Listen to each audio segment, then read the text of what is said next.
Hi hello friends, welcome back to our channel Ashu Reddy kitchen and blogs. ఈరోజు మన ఛానల్లో soya keema curry అయితే చాలా బాగుంటుంది. టేస్ట్ అయితే అలాగే పిల్లలకి కూడా హెల్దీ అన్నమాట. తిన్న వాళ్ళకు ఇలా చేసి పెట్టచ్చు. ప్రాసెస్ అయితే చూపిస్తాను, చూసేయండి. ఫస్ట్ అయితే ఇలా మిల్ మేకర్ని హాట్ వాటర్లో వేసేసి ఇలా ఒక 10 మినిట్స్ తర్వాత మొత్తం కూడా వాటర్ అంతా తీసేసి ఇలా మిక్సీ జార్లో వేసుకొని మనమైతే ఒకసారి మనం మెత్తగా కాకుండా కొంచెం ఇలా తురిమినట్టు పట్టుకోవాలన్నమాట.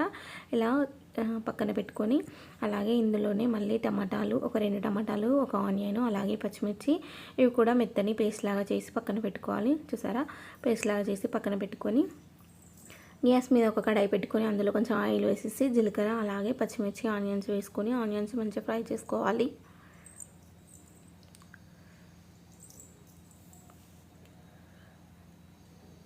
ఇలా ఆనియన్స్ మంచిగా ఫ్రై అయిన తర్వాత ముందుగా మిక్సీ పట్టుకున్న టమాటా పేస్ట్ వేసుకోవాలి. ఇలా వేసుకొని ఇదంతా కూడా ఆయిల్లో మంచిగా ఫ్రై అయ్యేంత వరకు అయితే ఫ్రై చేసుకోవాలన్నమాట. ఇంకా ఇప్పుడు నేను తగినంత సాల్ట్ అయితే ఇప్పుడే వేస్తున్నాను. ఇంకా సాల్ట్ వేసేసి ఇదంతా కలిసేలా కలుపుకొని మనమైతే ఒక 2 నిమిషాలు అయితే ఉడికించుకోవాలి. చూసారా, 2 నిమిషాల తర్వాత ఇలా మంచిగా కుక్ అయిన తర్వాత ఇందులో కొంచెం పసుపు యాడ్ చేసుకొని పసుపు కూడా మంచిగా ఫ్రై అయిన తర్వాత కొంచెం అల్లం వెల్లుల్లి పేస్ట్ వేసుకొని ఇదంతా కలిసేలా కలుపుకోవాలి.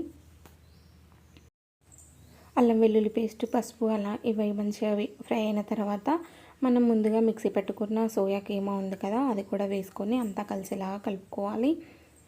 ఈ మసాలా అంతా కూడా దీనికి పట్టే విధంగా కలుపుకోవాలన్నమాట. ఇంకా ఇలా కలుపుకున్న తర్వాత ఇందులో కొంచెం వాటర్ యాడ్ చేసుకోండి. ఇదంతా కలిసిన తర్వాత కొంచెం వాటర్ యాడ్ చేసుకొని ఇదంతా కూడా మళ్ళీ ఒకసారి కలిసేలా కలుపుకొని మళ్ళీ ఒక 2 నిమిషాలు అయితే ఉడికించుకోవాలి. చూసారా, 2 నిమిషాల తర్వాత ఇలా ఆయిల్ పైకి వస్తుంది. ఇప్పుడైతే కొంచెం కారం అలాగే ధనియా పౌడర్, గరం మసాలా యాడ్ చేసుకోవాలి.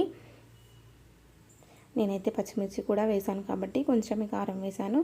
ఇలా ఈ 2 వేసిన తర్వాత ఇవి కూడా 2 నిమిషాలు అయితే మగ్గించుకోవాలి.